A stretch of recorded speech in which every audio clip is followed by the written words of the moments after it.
En Informe Pastrán TV hoy conversaremos con el hermano Carlos Escorcia Polanco sobre el caso de Vilma Trujillo, el enfoque de los medios de comunicación y la pobreza en Rosita.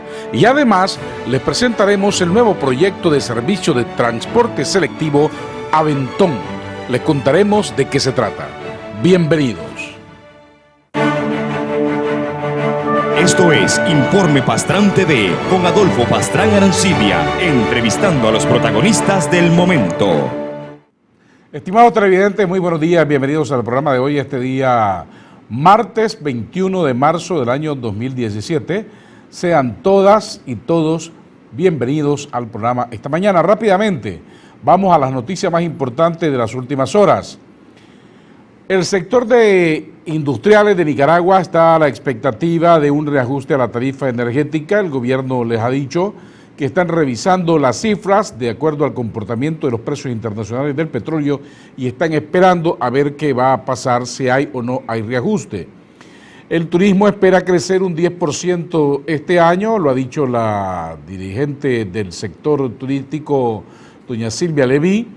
Hay grandes expectativas, sobre todo en Semana Santa, para lo cual el sector turismo se está preparando. Y empresarios colombianos vinieron anoche a Managua, ProColombia, la agencia promotora de inversiones del país sudamericano, para reunirse con sus homólogos del COSEP y explorar mejoras en el intercambio comercial, exportaciones, importaciones y probables inversiones. En la noticia internacional, Estados Unidos planea pedir facturas de aparatos electrónicos en ciertos vuelos de Oriente Medio. El Departamento de Seguridad Nacional está evaluando la medida ante el temor del peligro terrorista. Es decir, todos aquellos que sean ciudadanos del Oriente Medio quieran ingresar a los Estados Unidos y traigan aparatos electrónicos que no sea celular, deberán demostrar sus facturas para que puedan ingresarlos a los Estados Unidos. En caso contrario van a ser decomisados. En otras noticias, el FBI ha confirmado que está investigando los lazos de Rusia con el presidente norteamericano Donald Trump. Su director también descartó las supuestas escuchas ilegales de Obama contra el presidente Trump. Dijo que están recabando pruebas. No quiso confirmar de que la denuncia de que el presidente Obama presuntamente espiaba a Trump durante la pasada campaña. Otros 47 cráneos fueron hallados en fosas de Veracruz, en México. Este es un escándalo que está sacudiendo en este momento a los mexicanos. Fosas que fueron excavadas la semana pasada. Hallaron 252 cráneos en la fosa clandestina de Colinas de Santa Fe del puerto de Veracruz. El crimen, la criminalidad y la violencia siguen sacudiendo a los mexicanos. Y a propósito de violencia y crímenes, una activista a favor de los inmigrantes, Patricia Villamil, excónsul del gobierno de Honduras en Tapachula, fue encontrada muerta ayer en Honduras. Ella fue encontrada en su apartamento. Los diarios La Prensa y El Tiempo Digital de Honduras traen la noticia, dice que fue encontrada en su apartamento ubicado en Cañaveral Cortés, en la zona norte de Honduras. No se sabe todavía cuáles fueron las causas de la muerte de esta dirigente, pero está siendo investigado. Tal como lo habíamos anunciado en la presentación o en el avance, esta mañana el programa lo vamos a dividir en dos partes. Vamos a hablar más adelante del proyecto Aventón, pero antes vamos a conversar con el hermano pastor Carlos Escorcia Polanco, quien él está siendo crítico con el enfoque de los medios de comunicación con respecto al caso de Vilma Trujillo, y dice que hay una especie de fobia en contra de los cristianos evangélicos. Veamos sus declaraciones. Estamos de regreso en Informe Pastrán TV, ejerciendo el cuarto poder. Estimados televidentes, gracias por continuar en sintonía de nuestro programa. Esta mañana queremos conversar con un buen amigo que recién ha llegado a los Estados Unidos. Él vive constantemente viajando de Nicaragua a Los Ángeles, el hermano Carlos Escorcia. para hablar de este caso específico de Vilma Trujillo y de otros asuntos relacionados con el quehacer de la Iglesia Cristiana Evangélica en Nicaragua, ya que este tema ha estado candente y por supuesto que va a estar en las primeras planas de los diarios y de los medios de comunicación en la próxima semana, en la medida en que este proceso judicial comience a iniciarse en los tribunales de justicia, porque hasta este momento solamente hemos visto la audiencia inicial. Carlos, bienvenido esta mañana a Informe Pastrán Televisión. Muchas gracias, amigo Adolfo. ¿Y qué tal estos días por Nicaragua? Bueno, el clima está agradable, pensaba que iba a estar caliente como la época de Semana Santa, pero el clima está bastante primaveral y me siento contento de estar en la patria donde nací. Ha estado lloviendo mucho en San Francisco, en Los Ángeles, Estados Unidos. Pero el clima está loco en todas partes, ha estado lloviendo de manera inusual. En Los Ángeles parece que la sequía desapareció y sí ha estado lloviendo bastante, haciendo mucho frío, pero aquí el clima está bellísimo. Cuéntenos a los televidentes qué lo trajo por Nicaragua en estos días.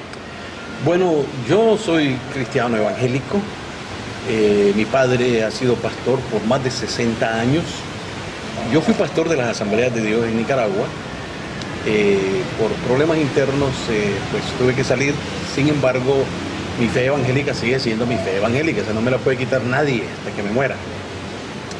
Y me preocupa mucho la situación que está pasando la iglesia evangélica a raíz de la tragedia de Rosita.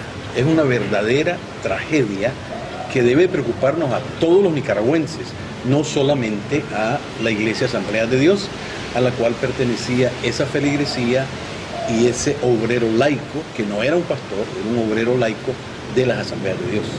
Básicamente he venido para reunirme con mis hermanos pastores para reflexionar sobre ese tema. Y así como usted está preocupado, ¿hay otros miembros de la iglesia, pastores que estén preocupados? Bueno, toda la pastoral nicaragüense está preocupada, porque yo quisiera que tomáramos en cuenta y viéramos este asunto en perspectiva. En primer lugar, es una tragedia y que nos afecta a todos los nicaragüenses, porque sucede en una zona extremadamente pobre y que ojalá que, estoy seguro que así va a ser, que el gobierno le dé prioridad a esa zona, cuando en estos mismos días estamos sabiendo que las empresas mineras están sacando millones y millones de dólares, no sé si en ganancia o en ventas, pero de ahí están saliendo millones de dólares en una zona extremadamente pobre. Eso en sí y por sí solo debería ser motivo de profunda preocupación de la sociedad nicaragüense.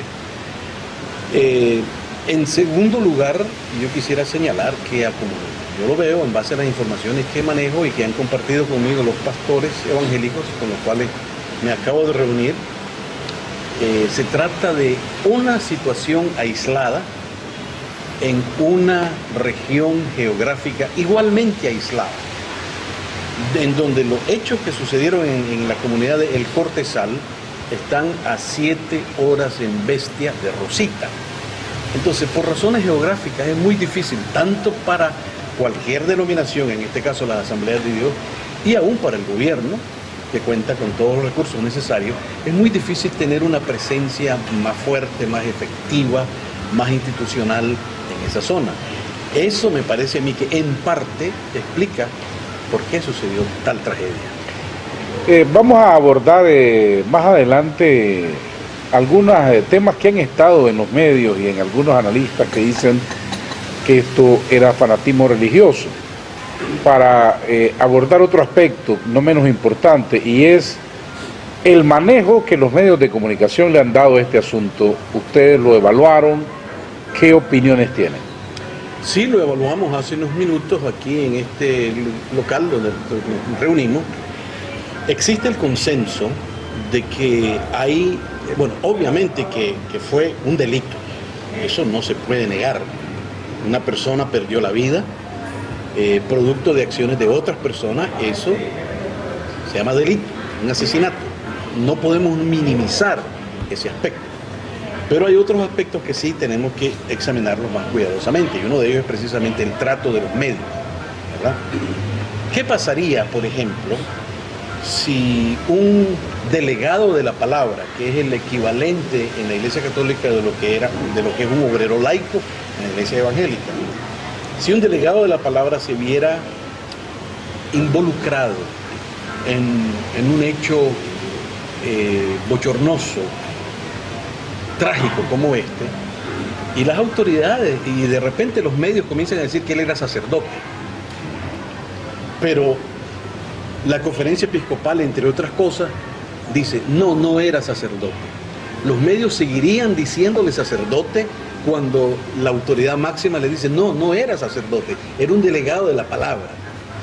Pero aquí se da el extraño caso donde la autoridad religiosa, en este caso el reverendo Rafael Arista, que es amigo mío, el superintendente de las Asambleas de Dios, correcto, de las Asambleas de Dios, emite un comunicado, no pretende minimizar la tragedia, tampoco pretende abandonar a un feligrés, a un obrero laico, pero dice, no era pastor nuestro, él era un dirigente laico.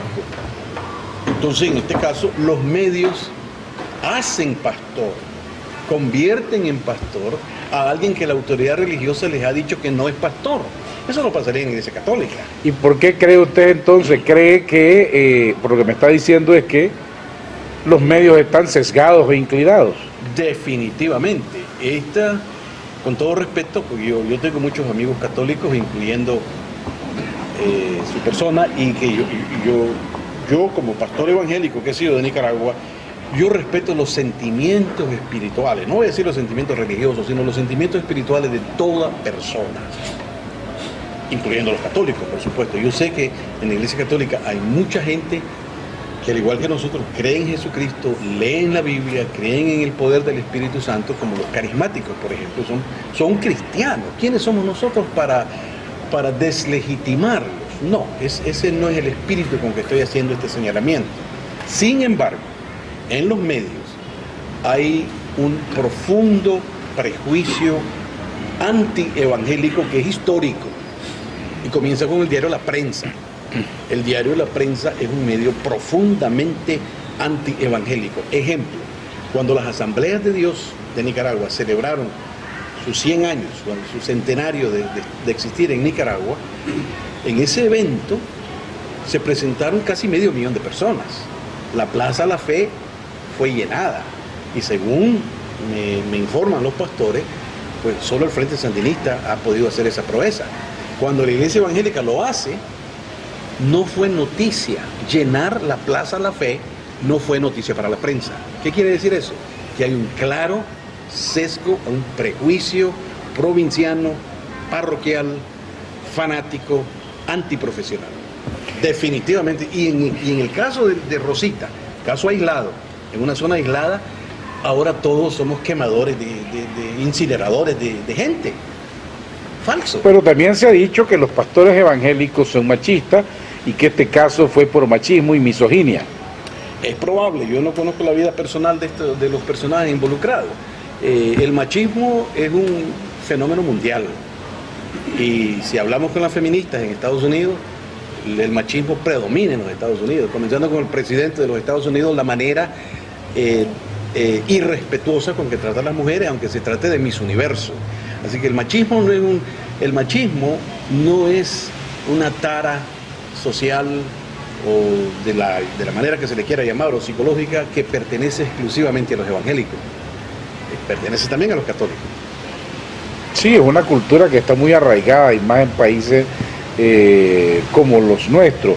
Entonces, ¿cómo piensan ustedes, dirigentes evangélicos, enfrentar esta situación si tomamos en cuenta que apenas está empezando el proceso de la audiencia inicial, falta todo el proceso judicial, los detenidos están en Managua, aquí va a haber una atención de los medios de comunicación?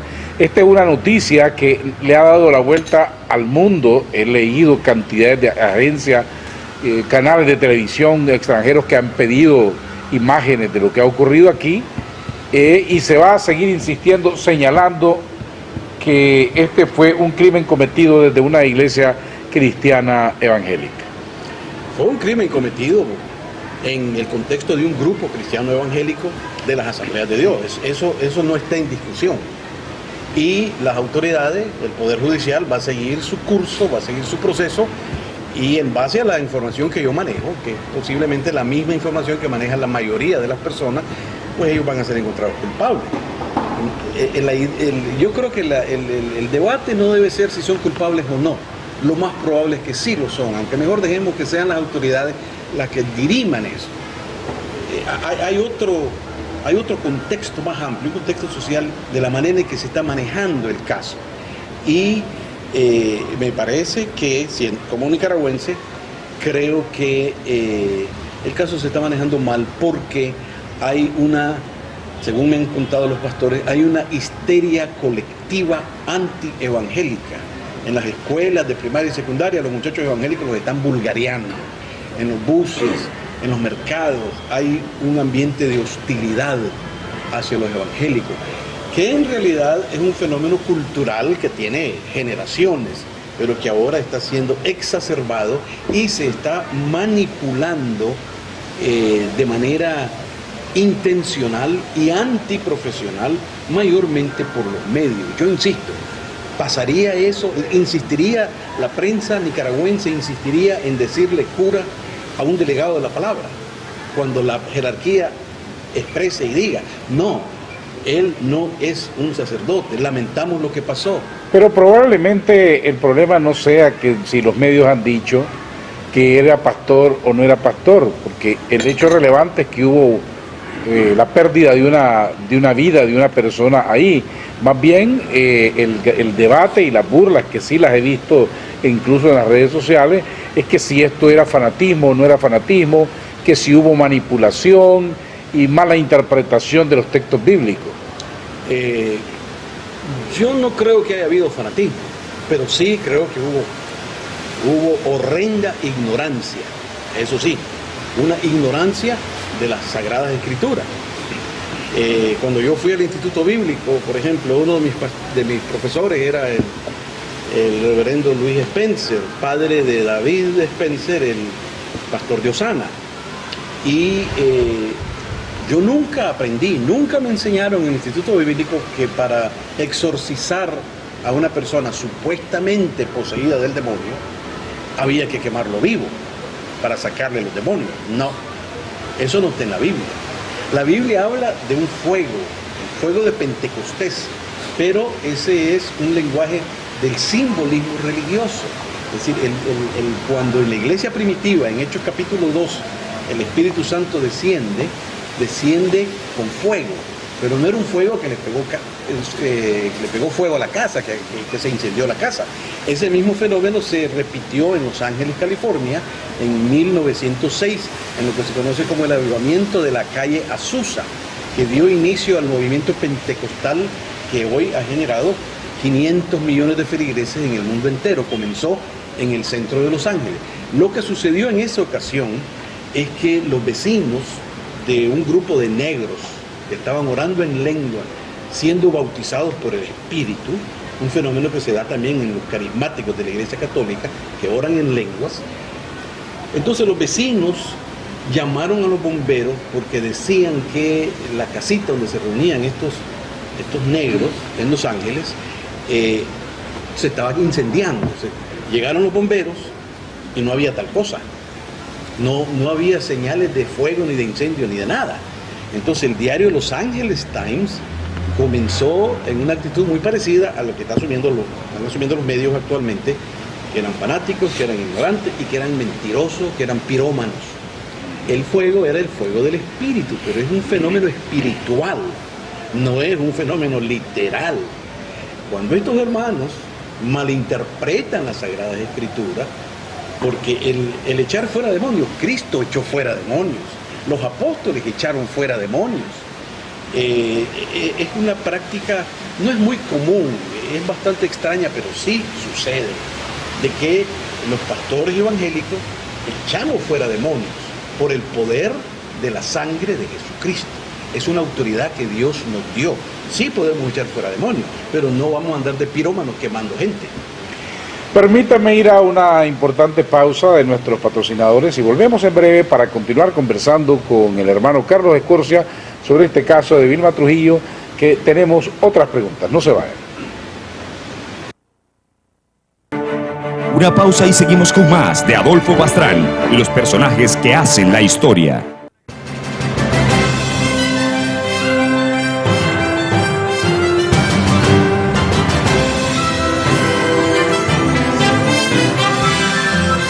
Informe Pastrán, el medio digital pionero que prefieren los tomadores de decisiones.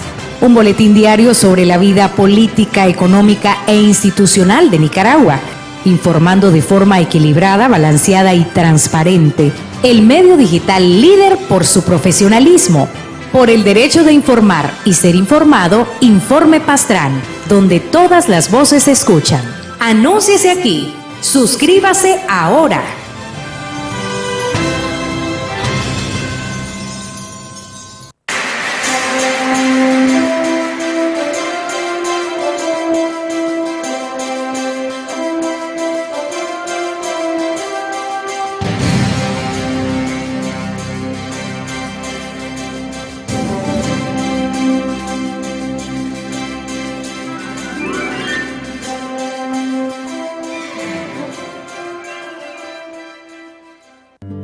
Cambia lo superficial, cambia también lo profundo. Responsable. Cambia el modo de pensar. Respetuosos de las opiniones.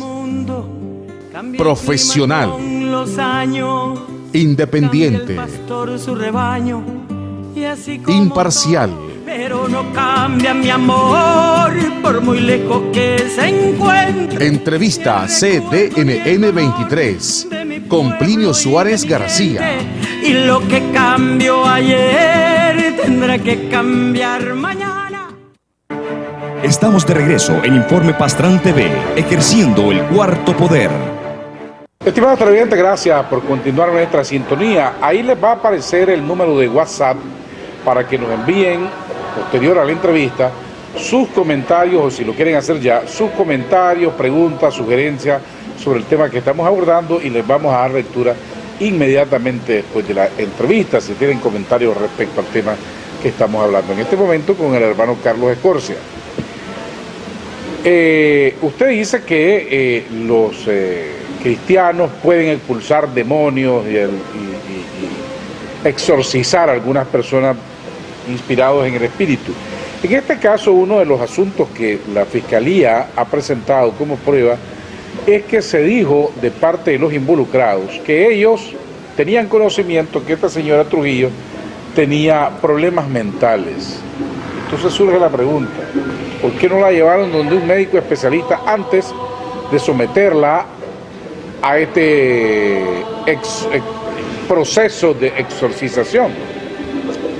Bueno, yo no le puedo decir exactamente por qué ellos, no le puedo decir exactamente por qué ellos no la llevaron. Lo que sí le puedo decir es que la ciudad pequeña, Rosita es un pueblo pequeño, yo conozco Rosita, está a 7 horas en Bestia de donde estaban ellos. Es una zona donde yo no le puedo decir si en Rosita el gobierno de Nicaragua tiene alguna clínica con psiquiatras o psicólogos especializados en ese tema. Entonces hay toda una serie hay otros factores que tomar en cuenta, ¿verdad? Es una zona, hay mucha pobreza, obviamente se les nota la humildad a estas personas, tienen cara de asustados. Yo creo que en el fondo no sabían lo que estaban haciendo. Fue un acto supremo de ignorancia religiosa. Yo no quisiera decir que fue fanatismo, porque eso está en la Biblia. Echar fuera demonios, sanar a los enfermos, es parte de la práctica evangélica. Otro asunto es que se ha dicho que el joven encargado del pastoreo, que no era pastor, no toma él la decisión, sino que una miembro de la comunidad dice: yo tuve una revelación y el Señor me ha revelado que ella hay que quemarla en una hoguera porque hay que sanarle que esté endemoniada, porque él se deja llevar por la otra persona. Bueno, ¿por qué él se deja llevar por la otra persona? Aquí podríamos especular un poco en base al conocimiento que tenemos de la Biblia y a la información que sabemos, aunque no sabemos qué estaba pensando él. Es muy común en el ambiente cristiano evangélico que cuando una persona dice que recibió una revelación de Dios, es palabra de Dios que no se cuestiona. Sin embargo, el apóstol San Pablo dice que cuando hay un mensaje de Dios, que generalmente es dicho en lenguas y luego interpretado. Muy pocas personas, la única persona que yo sé que tenía el don de interpretación de lenguas, puede que los haya, pero nunca los he visto, era mi propia madre, que ella tenía el don de interpretación de lenguas y decía profecías bíblicas. Por supuesto que nunca dijo que había que quemar a alguien para sacar a los demonios. Lo que sí puedo decir rápidamente es que mi madre falleció 12 años antes de la dictadura somocista y ella la profetizó en lenguas. Yo la escuché siendo yo un niño. Ella profetizó la caída de Somoza sin ser política ni nada, de que el baño de sangre, ella usó el término el baño de sangre, que el general Somoza Debayle iba a provocar un baño de sangre en Nicaragua. Mi madre lo profetizó durante una especie de éxtasis espiritual con interpretación de lenguas. Ahora, la realidad histórica confirma que eso se cumplió. Sin embargo, el apóstol San Pablo dice que cuando se da un mensaje, una revelación divina, tiene que ser sometida al juicio del discernimiento. Existe otro don del Espíritu, que es el don de discernimiento de espíritus. Y también la Biblia dice, probad los espíritus si son de Dios. Ahora, este muchacho, obrero laico, no utilizó el don de discernimiento. Ahora, el don de discernimiento no se aprende en ninguna universidad, ni en ningún instituto bíblico. Es un don que Dios lo otorga a los creyentes. Bueno, tampoco recurrió a la autoridad más cercana de él para consultarle, debo hacer esto, no debo hacer el otro. Es obvio que este joven, al no ser pastor, obviamente no estaba preparado para enfrentar esta situación. Era un muchacho campesino de solo 23 años, ¿verdad?, que los medios lo han convertido en reverendo. Entonces ahora, para ser reverendo no hay necesidad ni de ir al instituto bíblico, ni de tener una credencial de una autoridad religiosa. Basta que los medios digan que es reverendo por mis pistolas, por sus prejuicios políticos, sociales, religiosos, antievangélicos. Y yo veo que eso es grave, porque este es un fenómeno histórico. Los medios tienen la responsabilidad de actuar profesionalmente. Y yo insisto en esto. Esto no sucedería si hubiera pasado con la Iglesia Católica. Ok, aquí otro aspecto dentro de todo este contexto de lo que ha sucedido. Ahí hay un drama humano tremendo. Vi un reportaje en la televisión, dice el papá y la mamá de este muchacho: nosotros somos minusválidos, somos ancianos, no podemos trabajar, tenemos 10 nietos. Y entonces pedimos que a nuestro hijo lo pongan en libertad porque él no ha cometido ningún crimen. Él lo que hizo es aplicar la palabra de Dios. Eso es desde el punto de vista de ellos. Entonces reclaman que están en un abandono socioeconómico.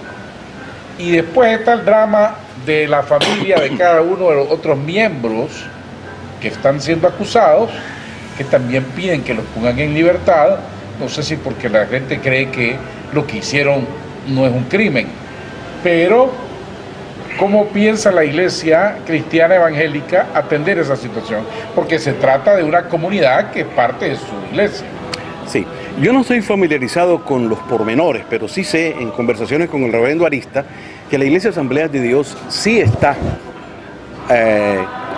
tomando algunas medidas institucionales para auxiliar tanto a las familias de las víctimas como a la familia de los victimarios.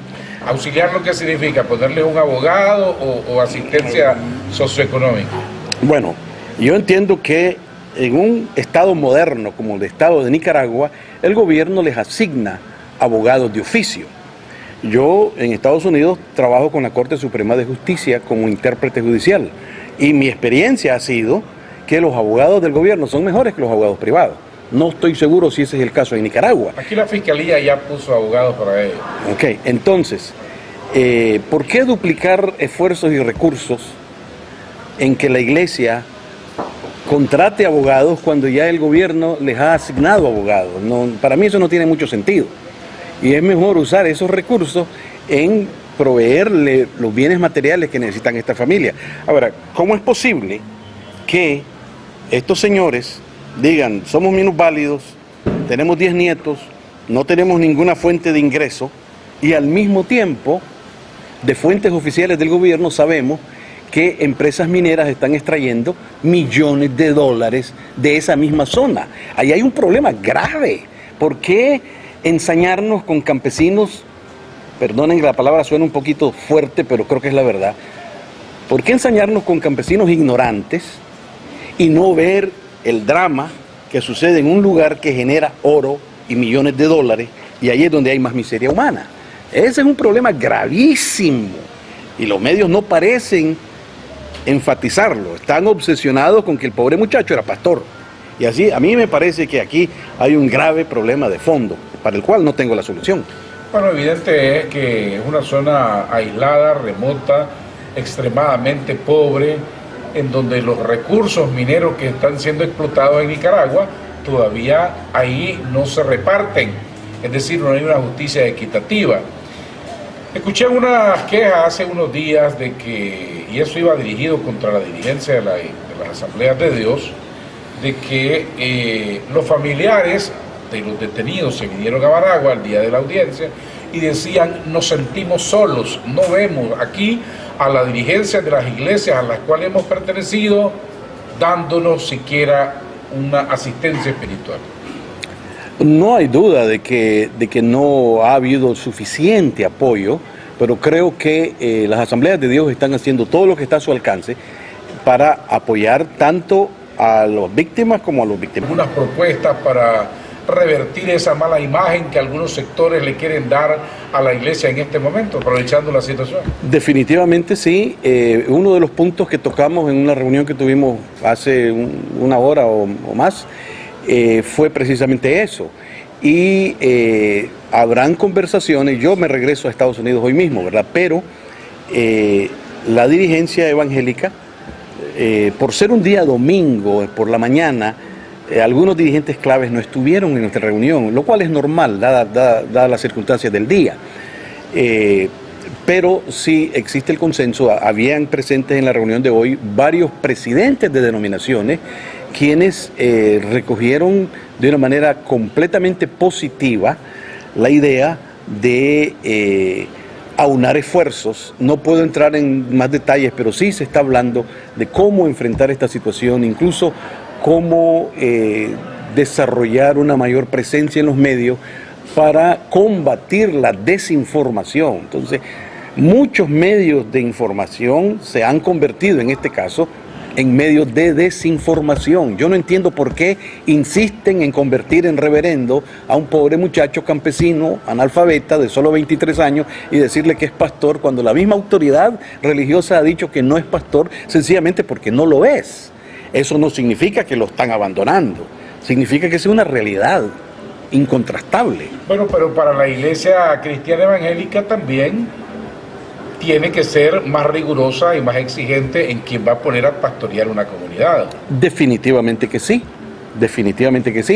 pero un obrero laico generalmente es un muchacho principiante que todavía no es pastor, y precisamente lo ponen de obrero laico, que los católicos le llaman delegado de la palabra. Tiene funciones limitadas. Bueno, este es un caso que va a seguir mucho dando que hablar en los medios, y precisamente en los medios y en las redes sociales, uno de los aspectos que se hace mucho énfasis es sobre el diezmo. ¿Por qué hay que pagar el diezmo en la iglesia y que en qué parte de la Biblia se dice que es obligado pagar el diezmo? Tal vez quiero aprovechar la oportunidad para que usted nos lo explique. Bueno, el apóstol San Pablo dice: así también ordenó el Señor que los que predican el Evangelio vivan del Evangelio. Eso está en la Biblia, eso lo dice el apóstol San Pablo. Y en el Antiguo Testamento, en el libro de Malaquías, dice la palabra de Dios, dice: traed todos los diezmos al alfolí, que es el término bíblico para el concepto moderno de tesorería de la iglesia. Traed todos los diezmos al alfolí y haya alimento en mi casa, y probadme. ¿Desde cuándo el Dios le dice a los seres humanos que lo prueben? Es el único caso en toda la Biblia, solamente en relación a los diezmos, donde Dios, usar un término simbólico diría yo, se rebaja a someterse a prueba ante el ser humano. Probadme en esto, dice el Señor. sino abriré los cielos y derramaré sobre vosotros bendiciones hasta que sobreabunde. En las iglesias evangélicas conocemos ampliamente el testimonio de que el creyente que no diezma es un fracasado económico. El creyente que diezma, Dios no le promete hacerlo millonario, pero Dios le promete que va a tener todo lo que necesita. Yo personalmente lo he experimentado en ambos sentidos, en no pagando mis diezmos, que es pecado, y en pagarlos. Ahora, ¿quiénes son los que se oponen al pago de los diezmos? Aquellos que no son miembros de nuestras iglesias, que nunca han pagado diezmos, se oponen a que otras personas, queriendo ser fieles a la palabra de Dios, sí pagan sus diezmos. Es un mandato bíblico, no hay vuelta de hoja. Ahora, si estas personas son ateos y no creen en la Biblia, esos son otros 100 pesos. He escuchado declaraciones, testimonios, entrevistas de miembros de las iglesias cristianas preocupados por ese enfoque que usted está cuestionando de los medios de comunicación. Habrán algunos cristianos evangélicos muy preocupados. A ellos específicamente, ¿qué mensaje les dirigiría usted? En primer lugar, la iglesia evangélica tiene que estar unida. Los evangélicos de Nicaragua estamos creciendo. Y hoy me decían los pastores, somos más del 40%. Ellos insisten en que somos más del 40%. El Instituto Pew de Estados Unidos dice que somos el 40%. Y en el diario La Opinión, en un cable internacional, el de Opinión de Los Ángeles, decía hace un par de semanas que la Iglesia Católica ha bajado ya del 50% y la Iglesia Evangélica comienza a superar el 40%. Entonces estamos llegando numéricamente a un empate, ¿verdad? Pero la Iglesia Evangélica tiene que superar el complejo de minoría. Yo se lo he dicho a mis hermanos pastores, somos tímidos. Y somos tímidos porque tratamos de obedecer a la palabra de Dios. No quiere decir que lo hacemos a la perfección, ¿verdad? Pero las mismas Sagradas Escrituras dicen que los hijos de las tinieblas son más astutos que los hijos de Dios. Y también la palabra dice que os envío como ovejas en medio de lobos. Nosotros vivimos en un mundo hostil y la hostilidad tiene un fondo espiritual. En el fondo espiritual, aquellos medios cuyos individuos no están bajo la influencia del Espíritu Santo, muestran una hostilidad espiritual contra la Iglesia Evangélica. Hermano Carlos, muchas gracias de haberlo visto, saludado y sus declaraciones muy importantes pues para aclarar ciertos conceptos y dudas que ellos tienen y la queja válida del enfoque de la cobertura periodística. Haremos una pausa, regresamos en breve, no se vayan. Una pausa y seguimos con más de Adolfo Pastrán y los personajes que hacen la historia.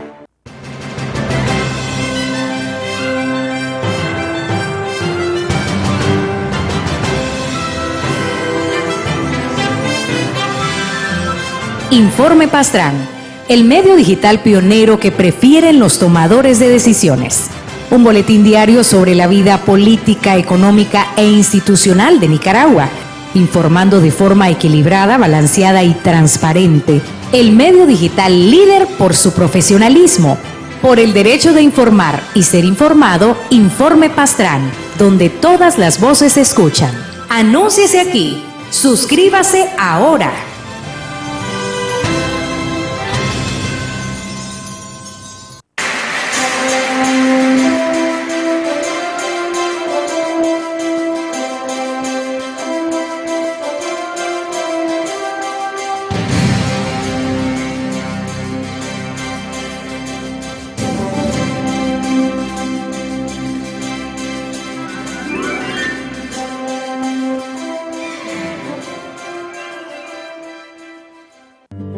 Cambia lo superficial, cambia también lo profundo. Responsable. Cambia el modo de pensar. Respetuosos de las opiniones. Cambia Profesional. el clima con los años. Independiente. Cambia el pastor su rebaño, y así como Imparcial. todo, Pero no cambia mi amor por muy lejos que se encuentre. Entrevista CDNN 23 con Plinio Suárez García. Y lo que cambió ayer tendrá que cambiar mañana. Estamos de regreso en Informe Pastrán TV, ejerciendo el cuarto poder. Estimados televidentes, muchas gracias por continuar en sintonía de nuestro programa. Y tienen el número de WhatsApp para que quieren enviar mensajes, comentarios y preguntas para el tema que abordamos recientemente y para nuestros invitados. Precisamente sobre las declaraciones del pastor Escorcia tenemos varias reacciones. Primero dice una televidente: creo que este programa, por su importancia, o dice: felicidades hermano Carlos por su exposición, estoy viendo el programa, que Dios lo siga iluminando, saludos, y este programa debería ser retransmitido, dice una televidente. Tenemos otro mensaje también, otros comentarios: los medios no etiquetaron al obrero laico como pastor, los miembros de su comunidad lo llamaban pastor y a su esposa pastora. La Iglesia Católica tiene bien señalado al delegado de la palabra y los miembros de su comunidad nunca lo llamarían sacerdote. Tenemos más reacciones. Definitivamente dice este amigo televidente que estas declaraciones tratan de manipular una religión contra otra, si no es de su iglesia, ni pastor de su iglesia, y aquí hay fanatismo desubicado, dice este televidente. Y finalmente otro mensaje dice: un gusto saludarlos, soy Juan Carlos Quesada, fiel televidente desde Mazatepe. Muchas gracias por sus comentarios. Ahora quiero abordar otro tema que también es muy importante. Ustedes han escuchado hablar de Aventón, un nuevo proyecto. Quiero darle la bienvenida a Armando Espinal. Mucho gusto, gracias por y a Oscar Molina, bienvenido al programa. Ellos son de un nuevo proyecto de transporte selectivo que va a comenzar a funcionar en Managua, que se llama Aventón. Los hemos invitado para que nos expliquen de qué se trata y sobre todo para que ustedes, los televidentes, sepan que pronto va a haber ya un servicio diferenciado. Es como un Uber, nada más que al estilo nicaragüense. Bienvenidos al programa. Gracias. Bueno, muchas gracias, don Adolfo. Sí, como usted menciona, estamos trabajando en Aventón desde finales del año pasado, ¿verdad?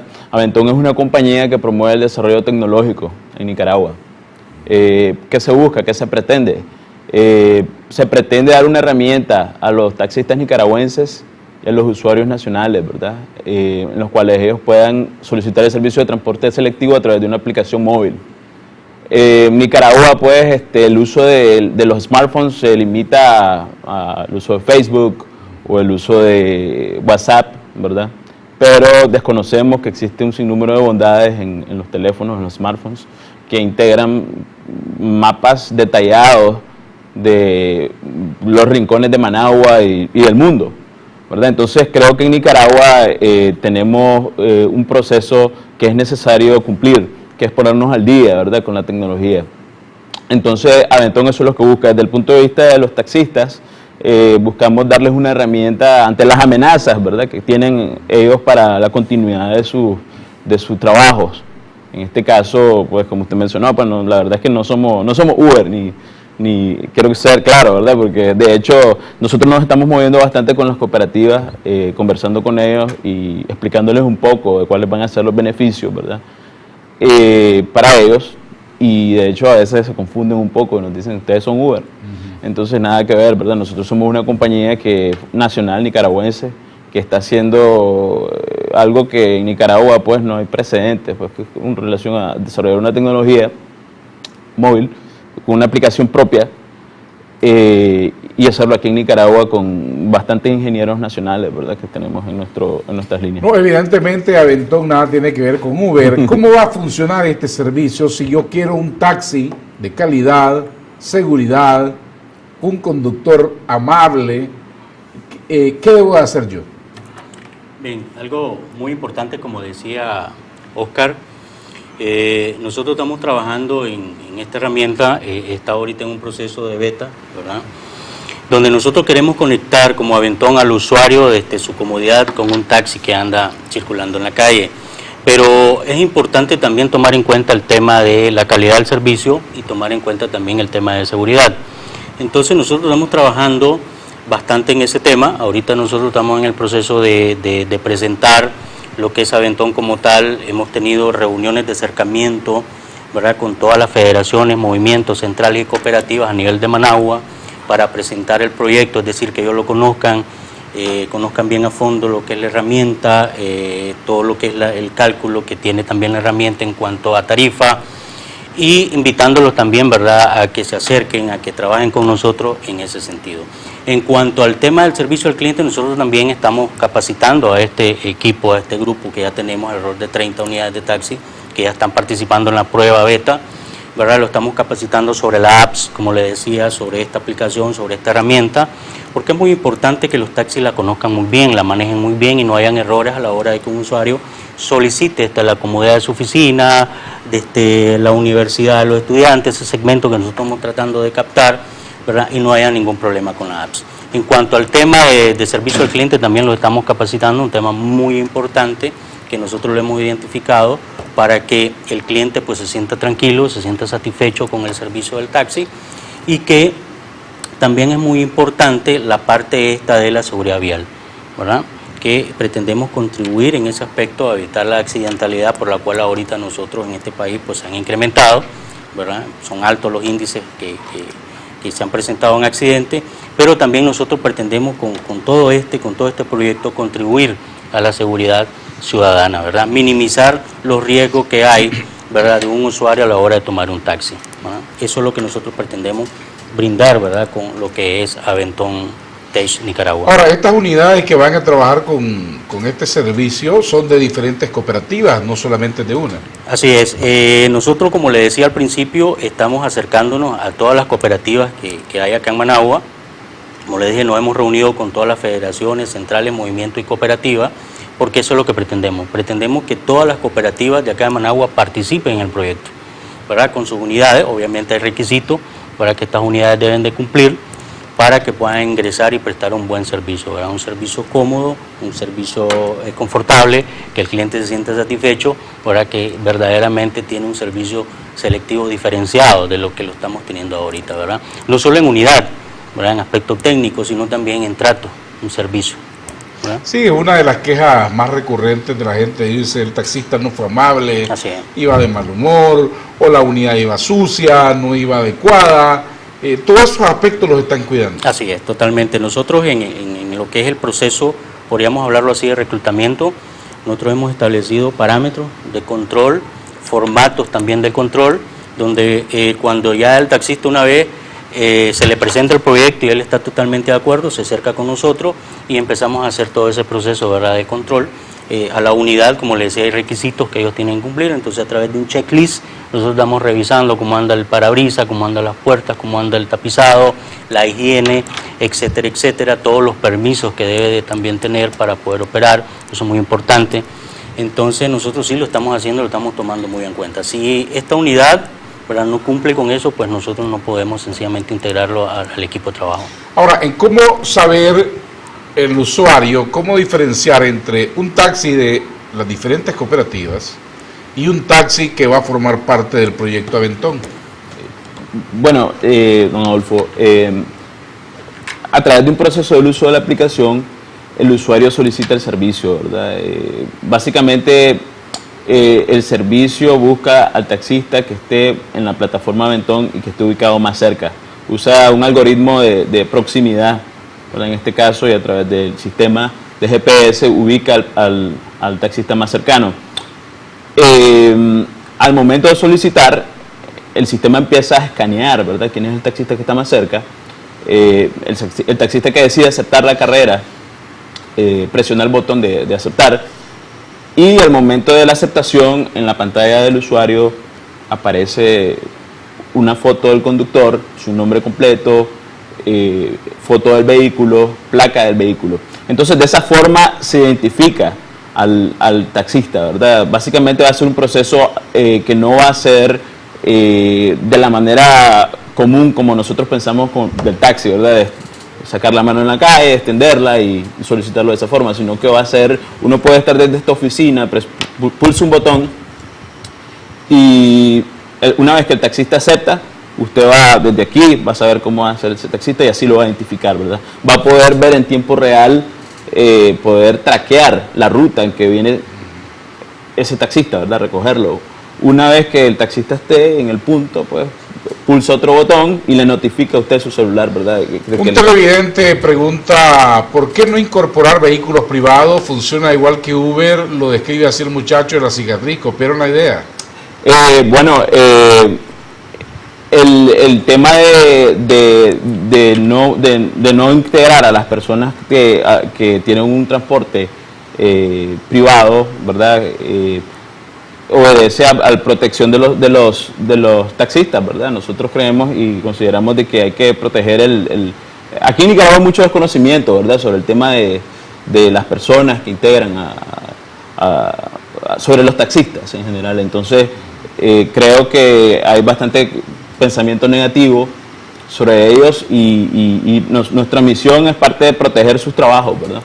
Esa es nuestra misión. Quería reforzar un poquito el tema y referente a la pregunta que hace ahí el televidente, y es que esto tiene que ver con la ley, la 524, ¿verdad? Esa ley es clara y establece que todo transporte de personas tiene que estar debidamente autorizado y con todos los permisos. Entonces nosotros ingresar a un vehículo particular... La ley dice que los privados puedan prestar servicio de taxi, para estar claro. Entonces por eso es que nosotros estamos respetando esa plataforma ya del transporte selectivo establecido en el país y que lo establece la ley, ¿verdad? Eso es lo que básicamente nosotros estamos haciendo, contrario a lo que obviamente sabemos y todo por lo que ha salido en los periódicos sobre Uber, que lo que pretendía Uber era utilizar una herramienta tecnológica, igual a la que nosotros estamos utilizando, pero la diferencia era contratar vehículos particulares para hacer este tipo de servicios, y eso ya de acuerdo a la ley es competencia desleal. Entonces nosotros no estamos haciendo eso, estamos convocando, estamos tratando de mejorar en ese sentido, ¿verdad?, los ingresos del taxista de lo que ya tiene, porque incluso estamos respetando turnos, ¿verdad? No puede un taxista después de su turno normal, tanto en la mañana como el vespertino, es decir, la tarde, andar con la herramienta conectada cuando ya está fuera del turno. Competencia de los otros compañeros. Exacto, que esté en el turno. Entonces, todo eso nosotros estamos siendo bien claros en la presentación del proyecto que nosotros le hacemos a todas estas cooperativas y a todo el que esté interesado, le decimos eso, que somos respetuosos de la ley, somos respetuosos de lo que está en ese sentido ya establecido en cuanto al tema del transporte selectivo. ¿Cuándo tendrán lista la plataforma? Porque en este momento están en prueba y veremos ya en uso este servicio. Bueno, la plataforma está ya disponible en la tienda de Google Play, de Google, ¿verdad? En estos días se va a estar haciendo el lanzamiento de la aplicación en App Store para los usuarios de iPhone. Nosotros estamos todavía integrando unos sistemas porque queremos también dar la opción de pago de efectivo y tarjeta de crédito. Entonces estamos en ese proceso de integración. A finales de abril pensamos que esto va a ser ya el lanzamiento, ¿verdad?, de nuestro servicio al público en general, ¿verdad? También, como dice Armando, pues el tema de apegarnos, ¿verdad?, a la ley nicaragüense es muy importante. Entonces estamos también en el proceso de gestiones de cumplir y apegarnos a la ley nacional, ¿verdad? Ahora hay que hacer notar algo, ya nos vamos, pero hay que hacer notar algo, y es que este es un paso hacia la modernidad, así es, usando la tecnología. Así es. Exacto. Así es. Y algo desarrollado de manera local, ¿verdad?, que es muy importante para nosotros, el tema de la promoción de la tecnología a nivel de Nicaragua. Maximizar el uso de las herramientas que ya tenemos, pues, porque básicamente gran parte de la población ya cuenta con un smartphone y lamentablemente pues no se puede maximizar su uso. Entonces, sí, hay que aprovecharlo. Rápidamente, dos mensajes. ¿Por qué al instalar la aplicación te piden registrarte por correo electrónico y contraseña si es que quieren hacer publicidad no deseada? Y otra pregunta, otro televidente dice que ¿cuál es la ley que prohíbe hacer uso del servicio privado para esto? Bien, con respecto a la primera pregunta del televidente, pues es claro de que cuando hablamos de transporte de personas y en aspecto selectivo, la 524, yo le invito al usuario ahora que revise la ley 524,